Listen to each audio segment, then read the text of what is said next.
గత 10 రోజుల నుంచి అమర నిరాహార దీక్ష చేస్తున్నటువంటి భక్తుల సిద్ధేశ్వర్ గారికి తెలంగాణ బీసీ ప్రజా సంఘం తరఫున వారికి సంపూర్ణ మద్దతు తెలియజేస్తూ, ఇలా అదేవిధంగా మరి భక్తుల సిద్ధేశ్వర్ అన్న ఆరోగ్య పరిస్థితి కూడా చాలా క్షీణించిందని చెప్పి రైతులు చెప్తా ఉన్నారు.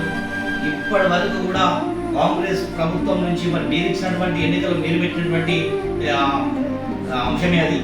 మేము అడిగేది తప్పు కాదు, సమగ్ర కులగణన చేయమని చెప్పి ప్రభుత్వం నాణ్యమైన డిమాండ్ కాబట్టిగా ఇంతవరకు కూడా మరి ప్రభుత్వం నుంచి కానీ ఒక రాయబారిగా వచ్చినటువంటి సందర్భం లేకపోవడం నిజంగా బాధాకరం.